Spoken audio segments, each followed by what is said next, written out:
You can holler, you can applaud, you can scream, you can do anything you want. I can't hear you anyway.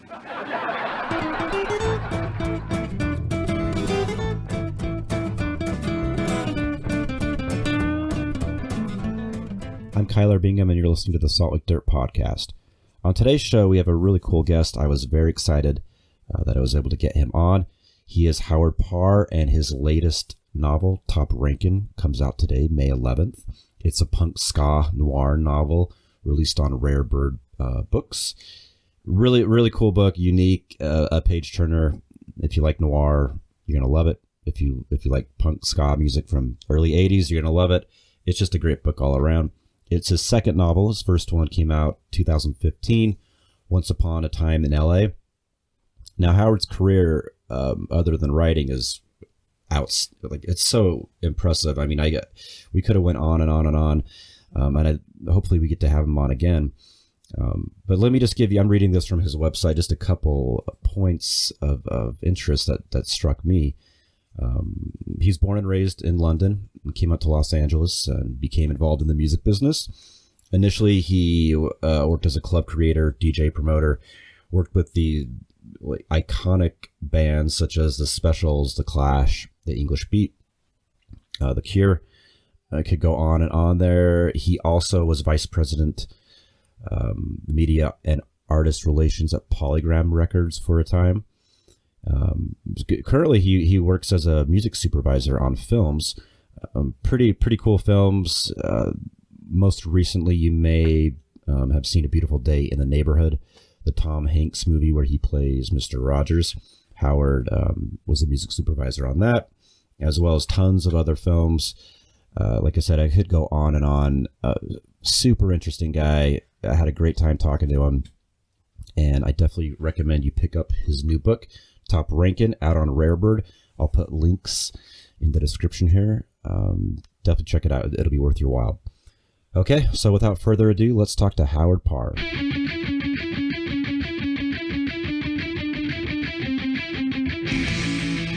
So yeah, I'm here with Howard Paar, and we're talking about his latest book, Top Rankin, which I just finished up recently. Absolutely loved it, and it's well, Howard, how would you describe it? So the book says it's a ska noir, which is something very unique, definitely. I'm kind of curious how you got the concept for the book. I know reading through your bio, it kind of blew my mind how many facets and avenues and different things you've been involved with in the music business over the years. It's remarkable. I couldn't keep track, and it seems like you've had your fingers in everything to great success as well. So I'm curious, this is your second book, so I'm curious what kind of got the ball rolling as far as wanting to take publishing on. Yeah. Well, the noir thing comes, I think, as much as anything, noir books and films as a kid are what really drew me to Los Angeles in the first place. And, to an extent, sort of kept me here. I got here to, there was a lot of the architecture was still just about to get torn apart in LA. So I've got a fondness for that. And I realized, and noir is my favorite genre. I was like pretty well rounded as a reader as a kid and my teens, whatever. But noir is what I'm most drawn to. And it's so redolent in this city. And I think that the music business is such a fun place to sort of use the noir context simply because it's all there. And I was drawn to it to a degree. I think I had the original, the story for Once Upon a Time in LA in mind for some time. But I also, at that point, had got a lot of experience in the music business. And as you said, I'd started out doing clubs and management and was at a label for a decade. And at this point, I got a broad perspective on it. And I think what I've found sometimes it's like, write what you want to read. And the most of the books that deal with music largely are from a band's point of view, or their bios. and there hadn't been any, at least to my knowledge, books that really felt to me like they captured the sort of fun and all the sort of nefarious dealings of the music business. So that was really the premise for the first one, and you know, to a degree and a different level. The second one is more of a street level book in terms of the individuals in it, for the most part, are not deeply entrenched in the music business. They're trying to sort of transition out of the 70s in one piece and, you know, make their way forward. Yeah, no, it's a great book. It's definitely a page turner. So I was like, I was talking to another author recently, and he's putting out a, I guess you could consider a noir as well, kind of a thriller book, and we were just talking about our mutual love for page turners and books that keep you up at night, where you know you should be going to bed, but you got to finish the chapter, or you want to keep going. So I definitely had that feel with this book, and because you know, a lot of the music that's mentioned, I love that music as well. So it's so cool to, you know, I was born in '81, so I missed Oh, wow. a lot of that stuff, but it's really cool to read about it, just because and knowing your background, you're including all of these real people in the book as well. So it really gave you a feel, especially because you did run a club, you run that famous club. It's incredible to kind of have the feel of it, almost the smell of what these places were like. So yeah, just an incredible book. I encourage anyone who likes, I think it has a broad appeal. Like if you love noir, great. But if you love, you know, specific types of music like ska, and you go into reggae quite a bit, I think it's just an awesome, unique book that really cool that it came out. Yeah. Thank you. Yeah, I mean, look, the page turner thing's the ultimate compliment, so trust me, I'm buzzing from that. And I think the idea was, you know, in a way, I wanted it to be, if you weren't around then, I wanted it to be authentic, so you could feel like you were living in the moment. And I was really determined from the beginning to write it in the moment, so that it's not like we're not looking back at 1980 with 40 years of perspective and the parallels that you could draw if you spent a few minutes reflecting on it politically and otherwise. But I wanted it to be what it felt like when you're not looking forward, you're at an age where you sort of feel immortal. And there's no little nods. There's no like, oh, how cute it used to be. That it's just, we're here. Yeah. Let's go out and have fun, cause trouble, and survive it, you know? Yeah, no, it's incredible. I'm curious. I'd imagine, so the club that is in the book, that's the club that you ran, that you started. Sure. Okay. I'm just kind of curious about how that happened in real life. Like, how did you come to LA? What brought you here? And then how did you end up starting this iconic club? I came to LA in the midst of punk in London for 3 months, and like just fell in love with being here, and I've lived here ever since. So definitely things happened, you know. And it was a strange time in London, because I loved London, and the music, I'd already got the ticket on the old Freddie Laker Airways. It was a cheap way where kids could suddenly get to LA from London, and I wasn't the only one around that time. There was quite a flow of people kind of popping over here for the first time. But it was a brutal time in England, you know what I mean? There was the horrendous conservative government. There was, you know, mandatory power outages, you know, which weirdly California all these years later, I'm like, wait a minute, how did this get here now? But, you know, there was also, you know, there was the IRA letter bombs going out, you know, into people's offices and restaurants. You know, it was a pretty bleak time there. So to arrive here was just like, I don't know how to put it. You know, it was like you suddenly went to black and white to color, you know what I mean? Yeah. It was very, very evocative. But it was that sense of the history of LA that I really fell in love with. It wasn't really music from here per se at the time, to be honest. It wasn't that at all, even though music was what drove me, you know. Right. That's incredible. So you just came over and you've you stayed ever since. That's great. Um, I am, let's see. I am kind of curious about what you like noir specifically. Like, what books did you like to read as a kid? What were you drawn to? Yeah, I mean, it's interesting. I was sick, home from school, maybe 10 or 11 years old. My dad was heading off to work the morning. You know, I was like, I need stuff. And, you know, I was a voracious reader from, you know, as a little child. I was reading, you know, very, very young. But didn't have new library book, whatever reason at the time. And I'm like, I need stuff to read. And he gave me like some Raymond Chandler books. And there was some other authors of the time that weren't strictly noir, but more adventurous. There was a guy called Edgar Wallace, if I remember correctly, who had these kind of like, they were noir, but they were set in London, but they had American gangsters in them, which was kind of evocative. So it was really the Chandler thing, I think, that sort of as soon as I read him, I went digging, you know, and obviously the next step was Dashiell Hammett. And, you know, went from there. And, you know, I won't deny the fact that the films that I subsequently discovered related to it, you know, Double Indemnity, Big Sleep, you know, all the sort of, a lot of the really obvious noirs initially, because they were very available.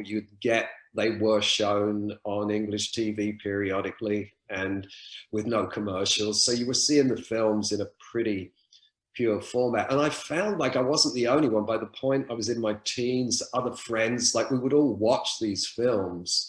And, you know, I wasn't really making any correlations to suddenly needing to be in LA particularly. But as soon as I got here, it just felt like home to me, you know, from the beginning. Yeah, no, that's great.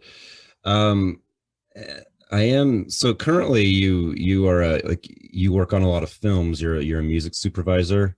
Yeah. So I'm kind of, how did you get into that field? I mean, like you briefly mentioned you've really done pretty much like almost everything, it seems like, in the music business on some level you've been involved with.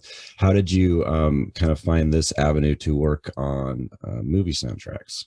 I was working at Polygram Records, as is now Universal. I've been there a number of years, and this was sort of by this point, I'd been there throughout the 90s, but in the mid 90s when independent film started kicking in, it was incredibly exciting to me. You know, certainly Pulp Fiction would have been a pretty galvanizing moment in the sense where I remember seeing that like the weekend it came out and going, I knew all the music, you know what I mean? And I was like, wow, you can do this. You could, it was just the light bulb went off. And I also was like A&Ring different bands and worked with a lot of the English bands on the label. And it was a time where radio wasn't playing them much. So I set about trying to find opportunities to get my bands in independent film, match them up with independent filmmakers. And it sort of grew out from that. The person who was doing soundtracks at the label at the time decided to leave LA, if I remember correctly. And so there was a sudden vacancy. And I went to Ed Eckstein, who was president of Mercury at the time, my boss, and I still, you know, like owe him a big debt for this one, because Tim Booth from the band James was in LA. He was getting really, he didn't live in LA, but he was curious about film too. So we got, I try to keep this condensed to get to the point, but basically he came over, we set up meetings, we went, met with different people, read a bunch of scripts. Most of them were like not exciting to us at all, but there was one by Greg Araki called Nowhere that we both called each other from this respective hotel. I was like, oh my God, this is it, right? And so we met with Greg, and Tim was initially going to be in the film, but had to go back to England at the time for something that he couldn't put off. So in the end, John Ritter, I think, actually played the part of this evangelist in the movie. But if you ever check out the list, everyone in it that Greg cast was like all these young up and coming actors no one had ever heard of, and you would know the names. Yeah, oh, cool. Went through the cast list, and Ed went to see. I got Ed to watch Doom Generation, which I don't know if you've ever seen that, but all those movies are at Sundance, by the way. Yeah. That was my first trip to Sundance. Oh, cool. There's nowhere, and it was extreme. And I've said to Ed long ago, and I was like, Ed, okay, this film's that. This one's going to be this. We're going to do this. And he gave me the money to do it. And I've always said, I don't think there's any other record company president before, after, or to come that would have given anyone the money to do what I wanted to. But we got all these bands from Chemical Brothers and Radiohead to give us some released tracks, and, you know, pieced it together with, really, in the scheme of things, like a drop in the bucket of money. But at the time, it seemed like a lot to have, you know, we just paid everyone the same. And it started from there. And I fell in love with working with directors, and it made more sense to me to be on the supervision side, because if you're at a label, there's a tendency where you have to sort of jam your label's songs into a movie, and I was like, well, this doesn't fit, you know.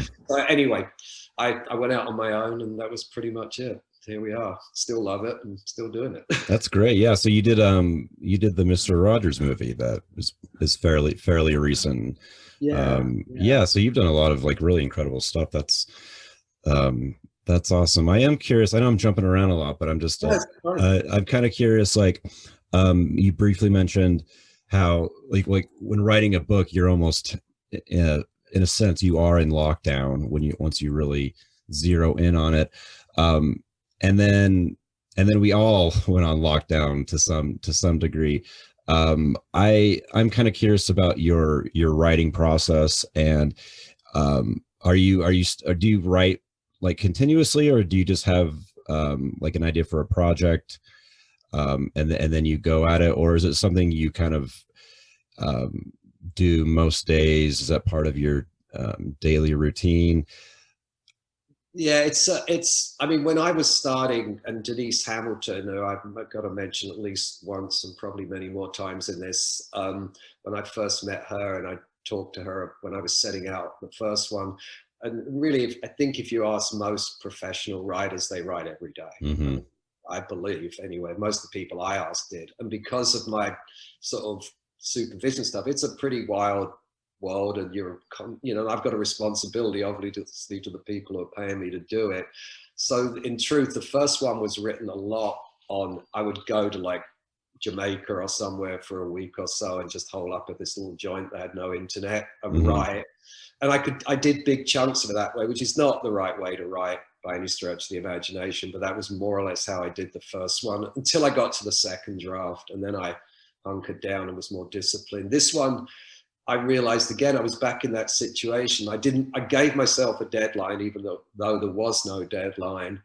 I wrote a chunk of it at the end of 2018 in Buenos Aires, and came back and went, basically the lockdown was the weekends. I worked in the week, and every Saturday and Sunday I would get up first thing, write 8-9 hours, cook dinner, go to bed, get up and write again Sunday. And that was the discipline. And it worked great. I mean, I can only say it flew. And I think the writing that way for me, and I expect for anyone, honestly, it's going to fly much more rhythmically when you're writing at a pace, and the stories sort of start, the characters as usual, which is the biggest dream of all. Yeah. I think I just couldn't, if people said this to me without having experienced it, I'd be like a bit eye-rolly about it. They really take over the characters, I read a quote by Ross Thomas, who's one of my favorite authors, and he said, and I believe it's true, because even though he wrote a lot of books, there never seems to be a formula to them. He would set up a situation, he would bring all these characters in and let them sort of take it away, which if you've never written, you're sort of like, oh yeah, right. But when you realize you can that characters do start to write themselves a bit, that's just the ultimate joy for me, so. No, that's so true. It's like when they kind of like become a real, person that you're almost channeling as you write. It's a really, really cool experience. Yeah, yeah, definitely. The first one, I did.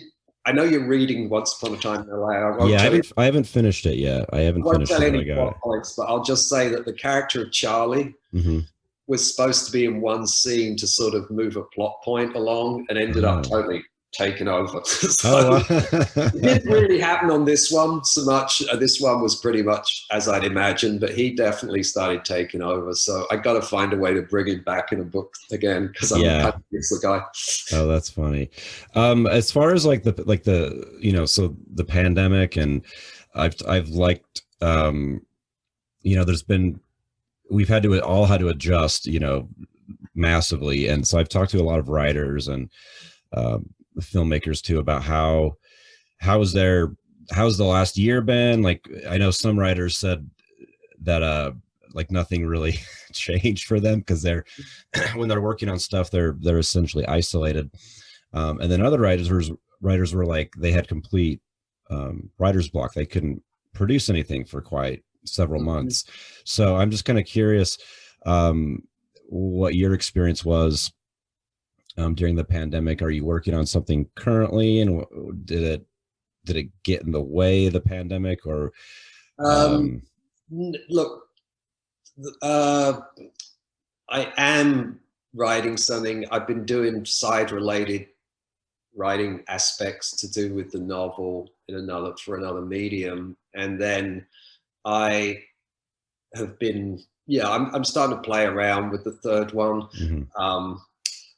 And I didn't find, it as, I think it was probably harder for writers who are writing current day. Like, if you're writing current day, how do you deal with that? I can imagine a myriad of things that might have got in the way had I been doing that. Mm-hmm. But in truth, I'm not writing in modern day, so it doesn't really affect the writing process, because I'm not trying to integrate it. Just like, do you integrate it? I've seen, a lot of people on all, visual media and literary talking about that.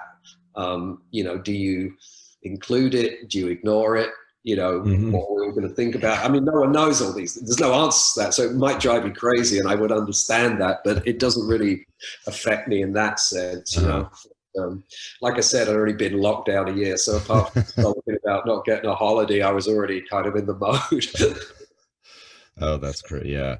No, it's been fascinating. And just coming back to film festivals, talking about film festivals, how they all had to adapt this past year. And I did a few of them, and some did some really cool things that it'd be nice to see them integrate some of the stuff that they did when they do finally go back to being in person. I know Slam Dance, they had a really cool thing where they made it very accessible to anyone. So it was a $10 pass, and then you could just get the channel on your Roku, and you had basically 2 weeks to stream all the programming. It's brilliant. And I mean, what I love with Slam Dance too, I worked on this doc about the Olympic Auditorium, 19th and Grand, that a filmmaker friend who was actually a colleague back in the label days, Steve Dubrow, made. And we had an incredible time with the music. But Slam Dance, it was supposed to premiere at the Cinerama Dome in LA. They were doing a Slam Dance in LA,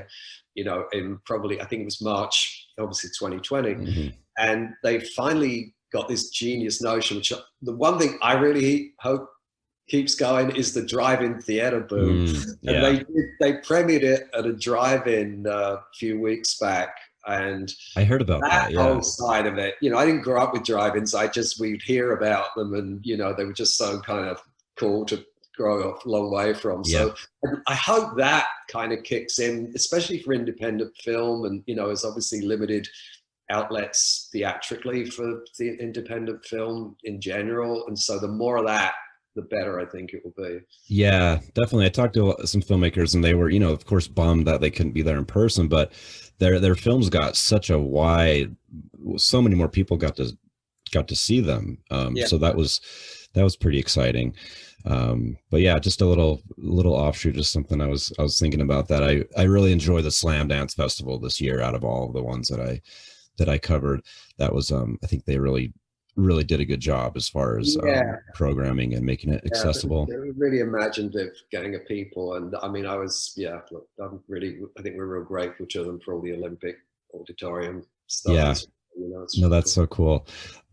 Any thoughts on writing a memoir? I mean, just like reading your bio, it was just like it was overwhelming. I mean, I'm like, there's so many stories here. I would love to read.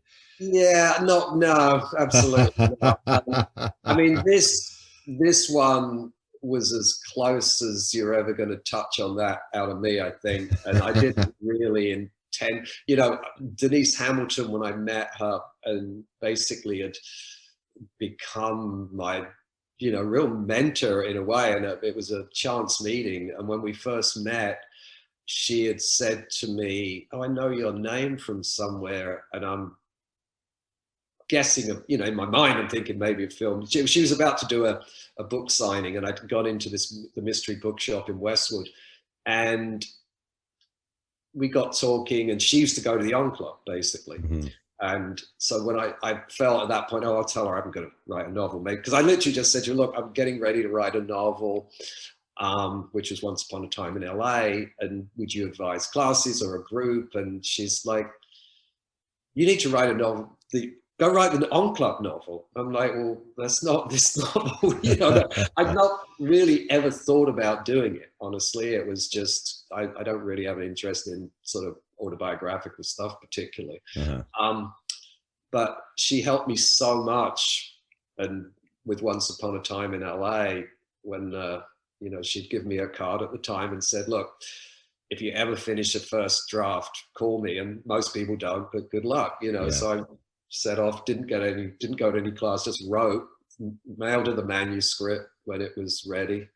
And she gave me notes throughout it and really taught me how to finish novels. So my sort of thought was, after that, the only way to really thank someone for that was to write the one they wanted you to write. So I went off and did it. And I'm really grateful to her, again, because I would never have written it. And I had the best time ever writing it. Yeah. But I think fiction's so much more fun. Mm-hmm. Especially, look, you can tell stories about authentic eras, worlds you've touched in hopefully an interesting way to people that they enjoy, and it's authentic and it's true, and the mob characters and all these disparate people that are so much fun to write about. But it's a lot more fun to put it in a fictional setting because you've got freedom then. Right. You can do what you want, kind of, you know what I mean? Yeah. You're not bound by it.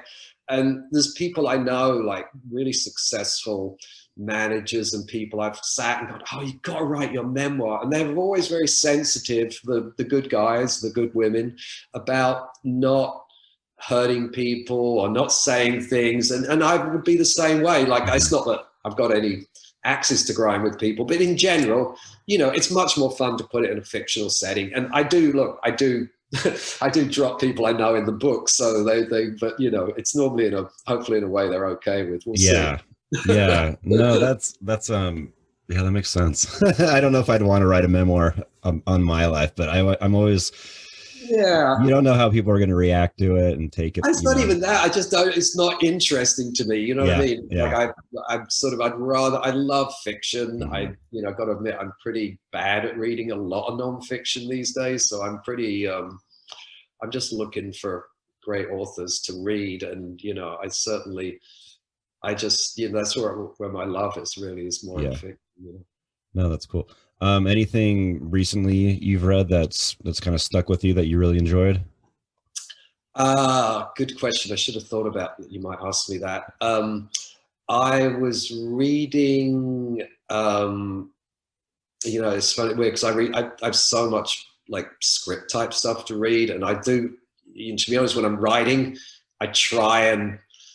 I always feel like, oh, you could be reading, you could be writing instead, so I haven't been voracious. So I haven't read a ton of stuff. Actually, I shouldn't say that. Denise Hamilton's, I can't even believe I almost forgot that, the Speculative Los Angeles compilation, which Denise edited, and is an array of authors that has just done speculative versions of LA. She'd had a 2-part noir one, that was done over a number of, there have been two of these great LA noir ones that she edited, and this was a speculative one, and it's amazing.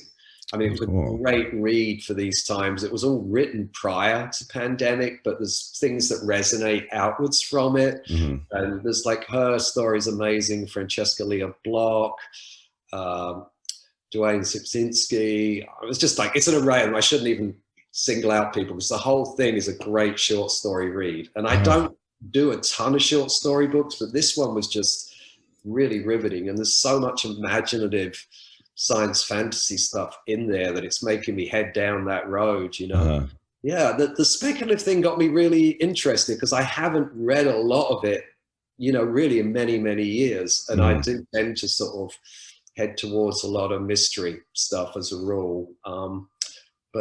Yeah. I'll have to check that out. That sounds really cool. Yeah, I guarantee you'll love. I mean, you'll find things in there right from the beginning, and it's such a nice range. There's nothing. All the authors have got such distinct voices that I've found it really compelling. Yeah, no, I got to check that out for sure.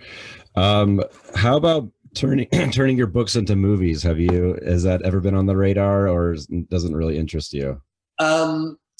Yeah, it does interest me now. I didn't really think about it much with the first one. I mean, I don't know if I should say this, but maybe I shouldn't actually, but that Vinyl TV series came out soon after my book was published, and I quite honestly found it so off-putting that in terms of its utter lack of authenticity on every level, that I was like, I didn't go out with it. I didn't try and really do anything with it.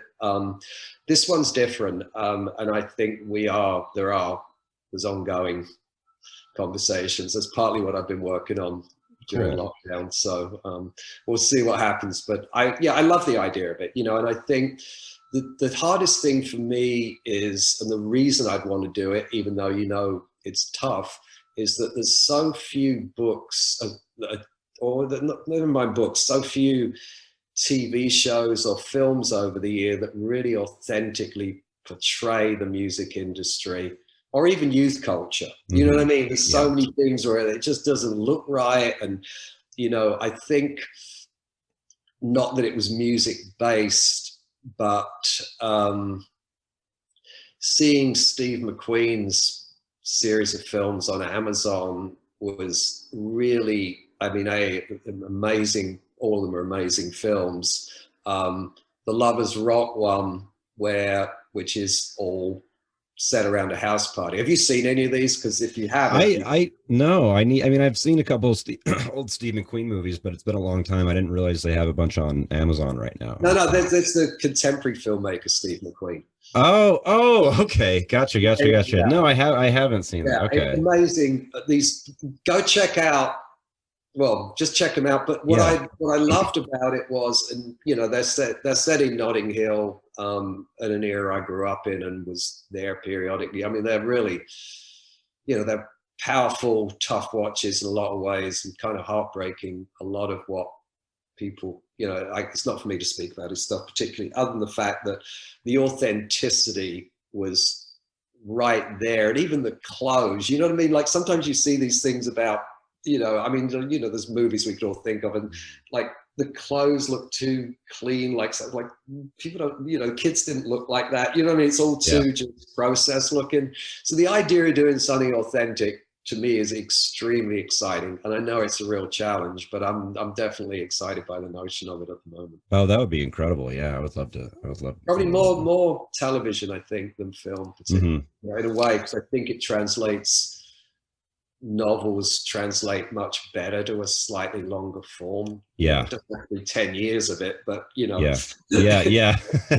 No, it's so true. I think it's kind of it's a cliche, but it's true. Like so many movies made from books just don't seem to work. But I have noticed a lot of series in the last 5 years or so that were based off a book that are done quite well. Like I watched I think it's called Beartown. It's on HBO, but that's based off of a book. And it was done. Yeah, it was excellent. Queen's Gambit was incredible, right? Yeah. Yeah. Yeah, so much. I mean, look, it's definitely seems like a really appealing notion to me to do that, and I Yeah. think it's clearly been great for many authors in recent years. So we'll see. We'll Yeah, see. no, that's exciting. I hope this isn't a spoiler, but having Lauren Bacall in the Ah, book, that was incredible, and it was just that's like exactly how I would picture her, like the real Lauren Bacall, like the oh, way you wrote her. So I was just curious if you ever got to meet her in the I past. did meet her very briefly, although it wasn't at the Dakota in New Uh-huh. York, sadly. But I did meet her. When her second autobiography came out, she was doing book signings at Maxfield's, which was a boutique, high-end boutique, clothing boutique in LA, which just only she would do something as cool as that. You know Yeah. what I mean? And so we did get to talk for a little bit, and I just, once you've look, obviously I'm projecting a lot of stuff, but I try and really, when I use real people in that way, most of the time I've met them, Mhm. even briefly enough to start to just get a feel, and then just try and keep it historically accurate, beyond that. But yeah, she was like, I just couldn't resist. Yeah. No, it was great. I loved it. It was Well, great. thank you so much. Yeah. No, yeah, I've not talked to anyone about it yet. So I kind of love that you brought it up, and no one knows why Yeah. we're talking about her. So it's not a spoiler. I think it's Okay, good. Yeah, just a no, little, you know. no, it was done well. It was done well. I thought it was That means great. a So lot because I love her so much, and certainly all those films they did together, and Dark Passage especially, mhm. was. I mean, Big Sleep. I probably watched almost maybe more than any other film in my life, Mhm. actually, in truth. But the Dark Passage, I was just thinking about it, and David Goodis, another great author, right? And sort of, it's yeah. Great, great stuff. There's so many of those authors, and there's so much in noir history, film-wise that, it's almost like soul music. You always think, right at the point you think, oh, I've heard every great song. Yeah. There's always another little gem that no one's seen much, or, the Noir Alley and Eddie Muller sort of digs up or preserves from somewhere. So Yeah. all that stuff of it is just, it's just a blast. Right. That's cool. Any special? I know we're still kind of a bit on lockdown. We're kind of coming out of it, but the book comes out. Is it May 11th? It comes out. Yeah, it's actually the anniversary week of when the club opened back in the day, so that was kind of great. Oh wow! Just a Yeah. coincidence on that. No, well, not exactly. I mean, I look, it's just the process of publishers. Obviously, when I'd finished it, and when Tyson had said he liked it and wanted to put it out. Obviously, they're backed up a year ahead. So I was like, well, can we just go for May because that's the anniversary time, and so that's what we did. And in a way, it's sort of, I think, knock on wood, it's working out pretty well. I'm sort of hoping we're gradually coming out of lockdown as it Yeah. proceeds. Yeah, definitely. Any cool events? Any online events? We're Set up. still talking about things. There's nothing set. There's things that we're going to do, and I keep thinking, oh, maybe if we wait a beat, we'll be able to do some more in person. Yeah. So it's. I think, I think that's probably what a lot of people are going through right now with these books that are sort of on the cusp. Mm-hmm. So yeah, I'll definitely look. Trust me, I'll let you know. And we're definitely planning some, and there's actually a non-fiction Scar book coming out as well that Mark Wasserman wrote that's really cool, and there's some great stuff attached to it. So we may try and do some stuff together because his book's coming out around the same time. And Nice. That'll be cool. Yeah, that's one thing. Another, that's come out of all of this is I've been able to go to a lot of like cool virtual events like right.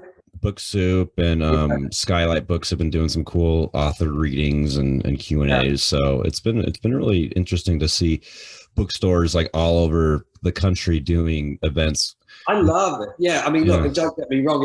It'd be great to get to places. I'm Sure. game. I'll do. I'm excited about this. I want to have fun. I love the online stuff. I mean, it has been a huge sort of just plus of this, you know. And the book reading, it's funny when you say Book Soup, because that is my favorite bookstore. That's where I did all my favorite book events have been there over the, you know, all these years I've lived here. And that was where we did a really great sort of packed out one for Once Upon a Time in LA, which was truly high point of it.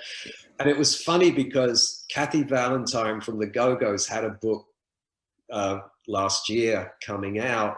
And I think she came right around the time when things went into lockdown.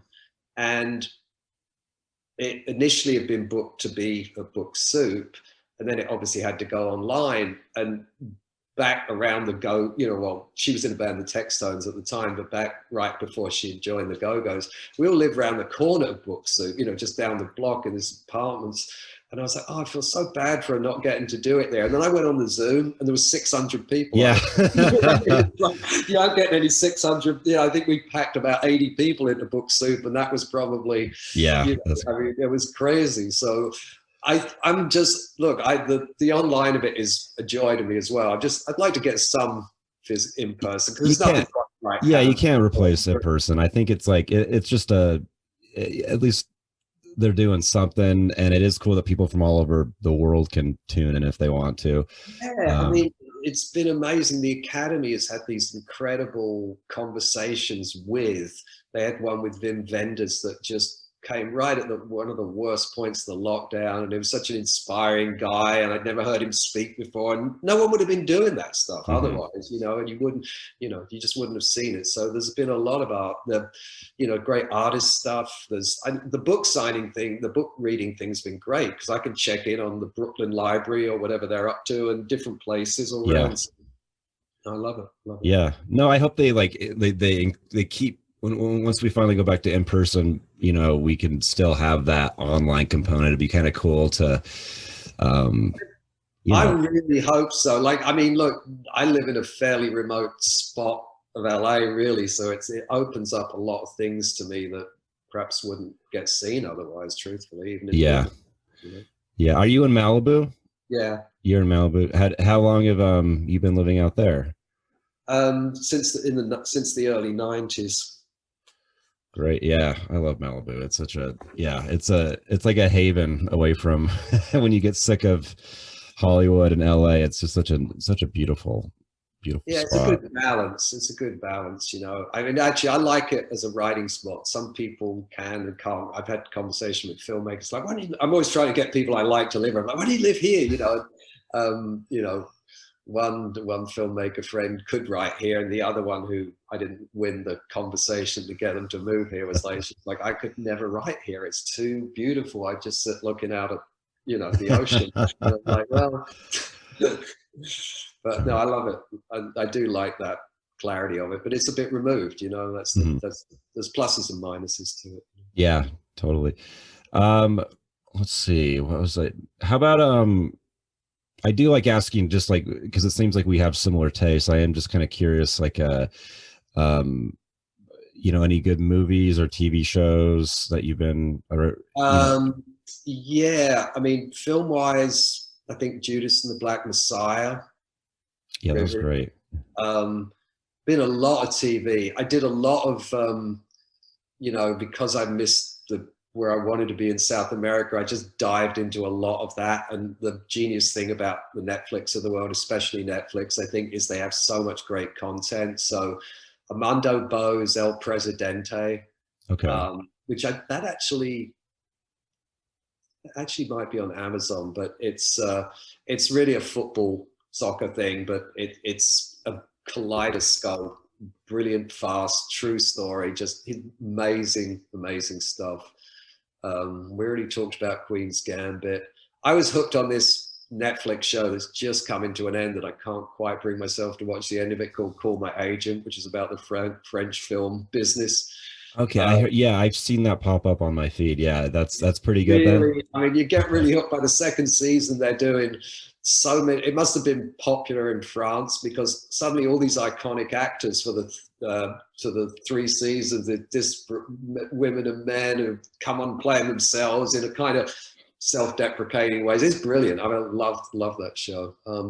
Actually, I feel that that's been a real plus of lockdown because I don't normally watch as much as I do now. And there's been some great series rolling through, you know? Yeah. Well, anything else you want to say about the book? Really, really excited for people to read it and for it to come out. Yeah, just that the Spotify soundtrack's meant to be played loud and listened alongside. Oh, nice. So there you go. Oh, that's incredible. I'll put a link to that when I post this. That's really thank cool. you. Yeah, it's you know, it's definitely and it's sequential, so you could if you wanted to. Oh, that's a brilliant idea. That's so cool. Yeah, I'm definitely I'm gonna add that on. I wish I had known about that before. That's so cool. That's such a great idea.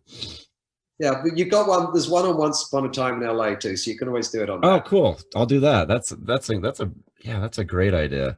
That's one thing I do with the book that I'm writing. I kind of have I have a playlist that I constantly add to. And so if I'm kind of stuck at something, I'll just go take my dog for a walk and listen to the playlist.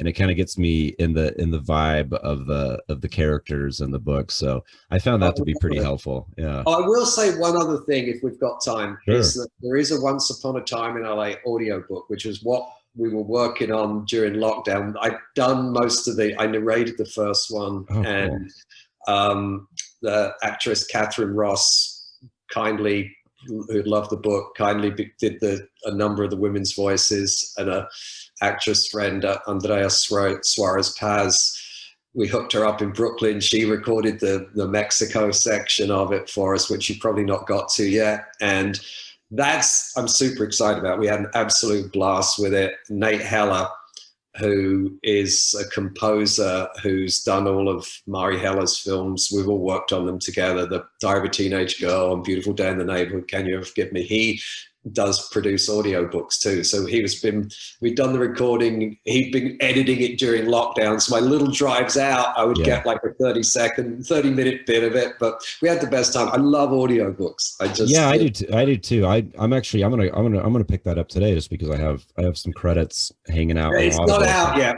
It's not out yet. Okay. We're sort of working on the distribution, but okay. Well, that sounds so cool. That gang of hooked up. Then there's a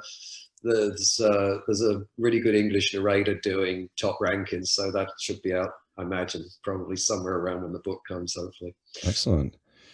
Well, Howard, thank you so much for taking the time. It was really a treat to get to meet you in person. I love the book. I'm definitely a fan, so I am gonna definitely keep an eye out for stuff that comes out in the future.